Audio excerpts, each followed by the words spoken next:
विज्ञान बाहर के रहस्य को जानने का माध्यम, अध्यात्म अंदर के रहस्य को जानने का माध्यम। 70% आदमी इस देश का आज भी संत महात्मा जैसा। हमारे देश की संस्कृति है भूखे को खाना, सेवा, सत्संग और सुमिरन। 3 चीज जो करेगा धीरे धीरे करता बना। बिना लगाम का घोड़ा मार डालेगा, बिना स्टीयरिंग की कार मार डालेगी, ऐसे बिना ध्यान के मन मार डालेगा। जाट, सुश्रुत, डॉक्टर अंबेडकर सब विवेकशील व्यक्ति हैं। पृथ्वी सूर्य के चक्कर काटती है, सूर्य पृथ्वी के चक्कर काटता है। यानी जो स्टार है, तारा है, ग्रह उसका चक्कर काटेंगे। सारा संसार सूत्र का खेल है। विज्ञान बाहर के रहस्य को जानने का माध्यम, अध्यात्म अंदर के रहस्य को जानने का माध्यम। और बाहर के रहस्य को जाने बिना जिया जा सकता है, लेकिन अंदर के रहस्य को जाने बिना नहीं जिया जा सकता। क्यों? ये आपका मन है ना बाबूजी, ये इससे आप सारे कर्म करते हैं। प्रेम, इससे पूजा, ये आपके साथ खड़ा रहता है। युद्ध में ये आपके साथ खड़ा रहता है। पढ़ाई, मतलब मन अगर बॉडी से निकाल दो तो मतलब स्टीयरिंग निकाल दी गाड़ी से। लगाम के बिना घोड़ा, स्टीयरिंग के बिना कार और ध्यान के बिना मन।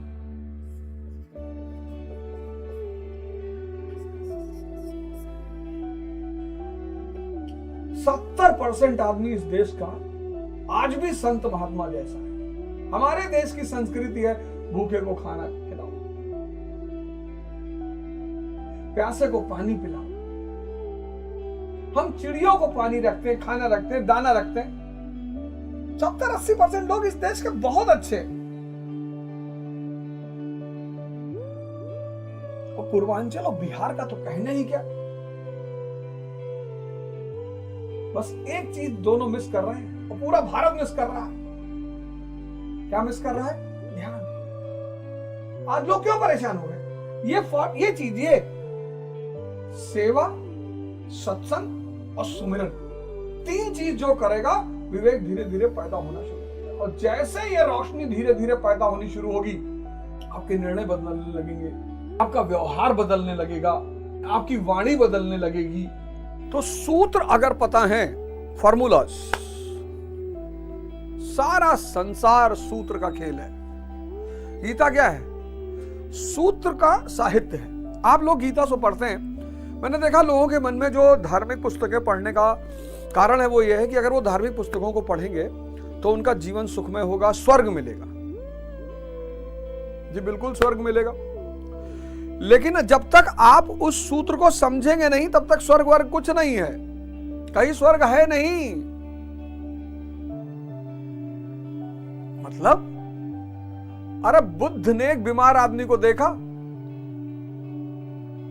जब बीमार होता है आदमी, इंद्रिय सुख गायब। अब एक आदमी आईसीयू में लेटा है, 35 साल का, कैंसर का पेशेंट, लास्ट स्टेज, और उससे जाके कहो कि दुनिया की उर्वशी बुलाई है तुम्हारे लिए, आ गई, बस विवाह करने को तैयार है, आओ भोगो उर्वशी को। वो कहेगा दिमाग खराब है तुम्हारा, पागल हो गए हो। एक 80 साल के बुजुर्ग, इंद्रियां खत्म हो चुकी है, उससे जाके कहो मारेगा पटक के, अगर ताकत बची होगी थोड़ी बहुत तो। डेड बॉडी से कहीं नहीं सकते। बुजुर्ग, बीमार, डेड, इन तीनों में इंद्रिय सुख संभव नहीं है। यानी इंद्रिय सुख बाहर है और सीमित है, छिन जाएगा। तो जब आप इन ग्रंथों को पढ़ोगे, कुरान पढ़ोगे, भगवत गीता पढ़ोगे, बाइबल पढ़ोगे, आदि ग्रंथ पढ़ोगे, तब आपको पता चलेगा सूत्र कौन सा, इंद्रियों से ऊपर उठने का, आनंद का। आपको आनंद नहीं चाहिए? बिना लगाम का घोड़ा मार डालेगा, बिना स्टीयरिंग की कार मार डालेगी, ऐसे बिना ध्यान के मन मार डालेगा। रात में 4-4 घंटा रील दिखाएगा, 4-4 घंटा रील दिखाएगा, 4-4 घंटा, और बेचैनी होती रहेगी। समय भी जा रहा है, नींद भी जा रही है, कुछ मिल ही नहीं रहा है। हस्तमैथुन करवाएगा, सिगरेट पिलवाएगा, दारू पिलवाएगा, अपराध करवाएगा। और तुम क्या सोचते हो? बल बुद्धि विद्या देहु मोहि हरहु कलेश विकार। साहस दो, साहस, विद्या, विवेक, बुद्धि। भगवान से इन 3 चीजों के सिवा कुछ नहीं मांगा जा सकता। अब विवेक क्या काम करेगा? ये रोशनी है, ये रोशनी है, विवेक यानी रोशनी। इसीलिए सारे धर्मों ने ज्ञान को रोशनी कहा। ये क्या कहेगा? ये तुम्हें दिखाएगा कि बीमार व्यक्ति इंद्रिय खत्म, बुजुर्ग इंद्रिय खत्म, मृत इंद्रिय खत्म। जब इंद्रिय सुख सीमित है, खत्म हो जाएगा, देखो सीमित है और एक दिन खत्म हो जाएगा।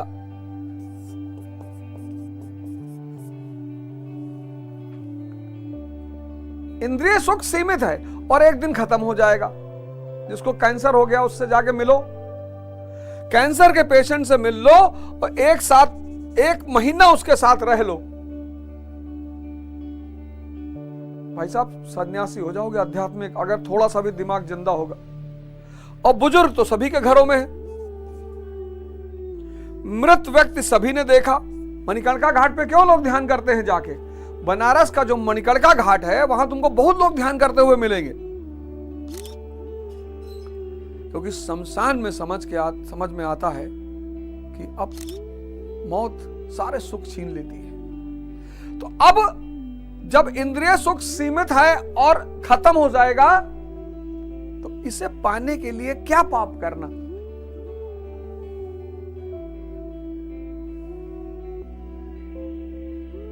सुख पाने के लिए हम पाप करते हैं और सुख पाने के लिए हम पुण्य करते हैं कि 1 रुपया देंगे तो भगवान कहता है 100 मिलेगा। भैया अल्लाह जो है ना 10 रुपए का 1000 रुपया देता है। स्कीम चला रहा है, म्यूचुअल फंड है, शेयर लिए हो जन्नत स्टॉक एक्सचेंज और स्वर्ग स्टॉक एक्सचेंज से। सुख, सुख की जो लालसा है यही पाप और पुण्य कराती है। सुख, सुख की लालसा में पाप करता है आदमी और सुख की लालसा में पुण्य करता है। डकैती डाल दिया, हत्या कर दिया और या फिर दान कर दिया। कह रहा भैया 201 लड़कियों की शादी कराएं, तो यहां तो मूर्छा है, यहां भी मूर्छा है। वो उसने ये वाला जो आदमी है ये भी बेहोश है, मूर्छित है।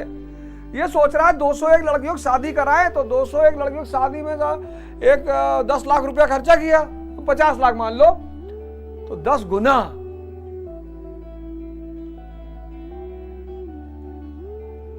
तो समर्थ बुद्धि वाला कहता है कि जब सुख चाहिए ही नहीं, आनंद की स्थिति,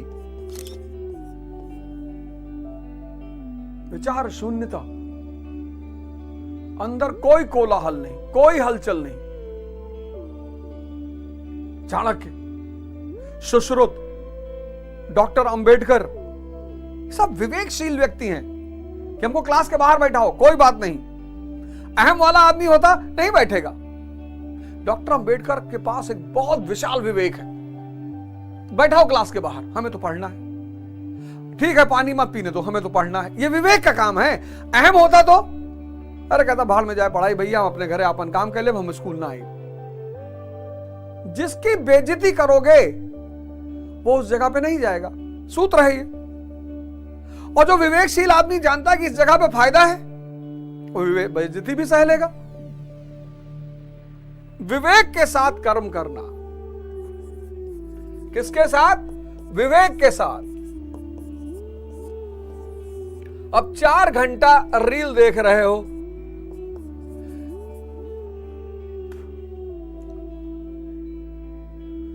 नींद नहीं आ रही है, रील देख रहे हो। अगर विवेक, मान लो नींद नहीं आ रही है और विवेक है तुम्हारे पास, पढ़ोगे कि पढ़ेंगे और खड़े होकर पढ़ेंगे? पढ़ेंगे और खड़े होकर पढ़ेंगे। ताश खेल रहे हो, जिम चले जाओगे।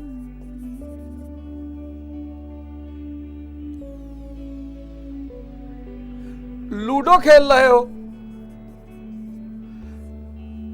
राखी सावंत जी की शादी पर चर्चा कर रहे हो,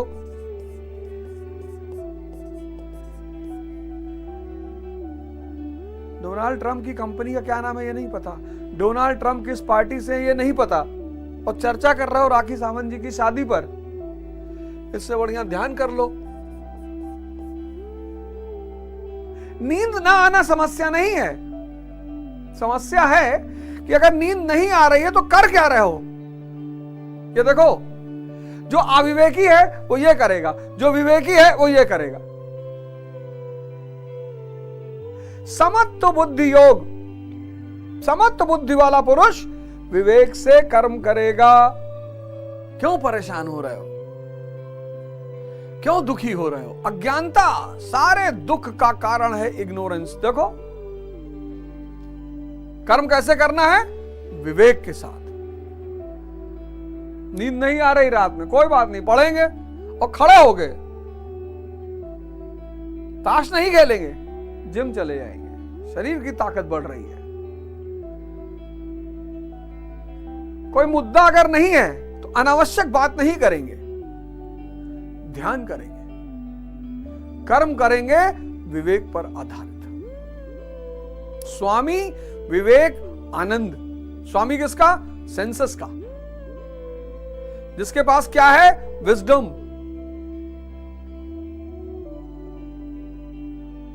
विवेक, वो किस स्थिति में रहेगा? आनंद की स्थिति में रहेगा। देखो सूत्र, ये नाम थोड़ी है, ये दर्शन है। स्वामी किसका? इंद्रियों का।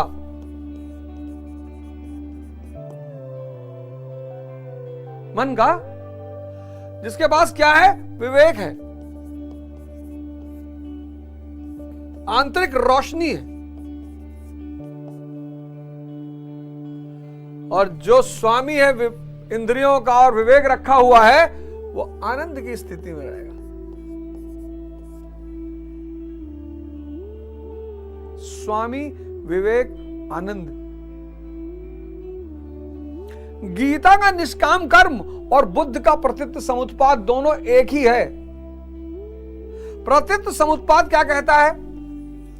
बुद्ध का प्रतीत समुत्पाद, थ्योरी ऑफ कॉसेशन, कार्य कारण का सिद्धांत, कार्य कारण का सिद्धांत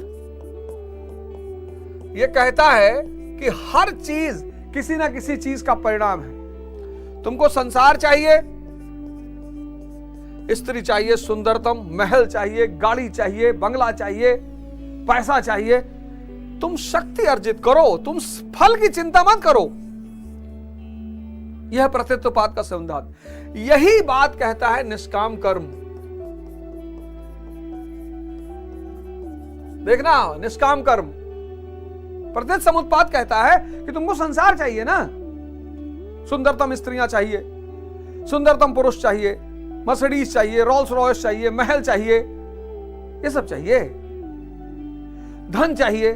तुम शक्ति पर काम करो, तुम संसार के बारे में मत सोचो, नहीं तो बंध जाओगे, और बंध जाओगे तो कर्म पर प्रभावित हो जाएगा, उलझ जाओगे। तुम शक्ति पर काम करो, क्योंकि शक्ति का परिणाम है संसार। स्टूडेंट लॉबी क्यों परेशान है? स्टूडेंट लॉबी परेशान यह है कि ये जो कर्म है और फल है, तो 90% क्या सोच रही है कि सिलेक्शन नहीं हुआ तो पापा रिटायर हो जाएंगे, बहन की शादी करनी है, बड़ी बड़ी गाड़ियां चाहिए, सुंदरतम स्त्रियां चाहिए, वो दिन भर इसी में उलझा हुआ है। कर्म माइनस में चल रहा है।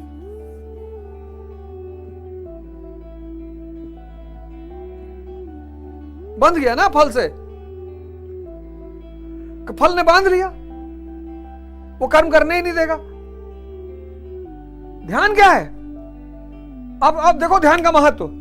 ध्यान कहेगा कि वे कर्म करो, कर्म पढ़ो 6 घंटा, डिस्कशन करो, ध्यान करो, जिम जाओ, क्योंकि फल जाएगा कहां? 6 महीना तुम जिम गए, 2-2 घंटा एक्सरसाइज किए और बॉडी ही नहीं बनेगी, ये संभव है?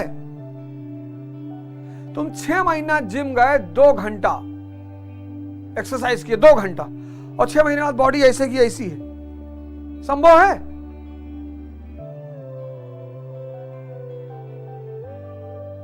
फल जाएगा कहां? अगर श्रद्धा पूर्वक कर्म किया जाए बिना फल की चिंता किए, फल क्या करता है? फल बंधन पैदा कर देता है। ये तुम्हें कर्म नहीं करने दे रहा है। चाचा, ये इतना बड़ा सूत्र है कि किसी को अगर समझ में आ जाए तो वो गाना गाएगा, हो गई तेरी बल्ले बल्ले, हो जाएगी बल्ले बल्ले, चकनक चकनक चकनक चकनक चकनक। सूत्र ही तो है जीवन। क्यों भागना किसी के पीछे, स्त्री के पीछे, पुरुष के पीछे? क्यों भागना? प्लैनेट हो, ग्रह हो, सोलर सिस्टम नहीं पड़े हो? पृथ्वी सूर्य के चक्कर काटती है, सूर्य पृथ्वी का चक्कर नहीं काटता, और पृथ्वी अकेले नहीं, 9 और ग्रह काट रहे हैं।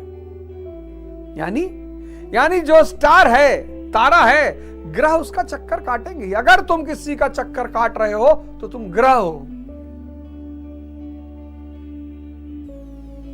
प्लैनेट। हो सकता है मरकुरी हो, जहां बुध, यहां कोई रह ही नहीं सकता।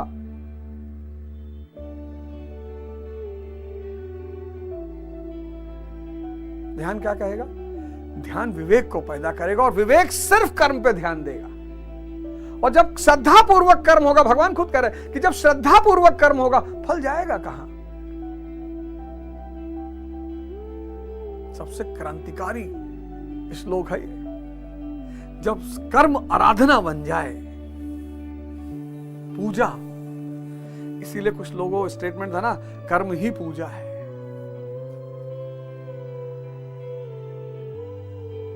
फल का चिंतन व्यक्ति में बंधन पैदा करता है। क्या करता है? बंधन पैदा करता है। बंधन कर्म को प्रभावित करता है। आप चिंताग्रस्त रहते हो, कर्म श्रद्धा पूर्वक नहीं हो पाता, तो फल कैसे आएगा? लेकिन अगर श्रद्धा पूर्वक कर्म हो रहा है तो फल जाएगा कहां?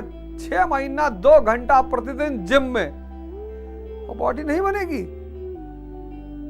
आज से तुम्हारा कर्म कैसा होगा? आराधना होगा, श्रद्धा पूर्वक। क्योंकि कर्म का फल ना हो, यह असंभव है, असंभव हो ही नहीं सकता। लेकिन अगर फल का चिंता किया तो बंधन में पड़ जाओगे, कर्म प्रभावित हो जाएगा, फिर उल्टा सीधे परिणाम मिलेंगे। 10 साल IAS की तैयारी करोगे, हैं? चलो जीवन में कुछ अच्छा करो, कुछ बढ़िया करो, भारत को लोग ध्यान की वजह से जाने। आओ मिलकर अपने समाज का, अपने परिवार का, अपने राष्ट्र का निर्माण करें, और ये राष्ट्र कल दुनिया के लिए पथ प्रदर्शक का काम करे। जय हिंद, जय भारत।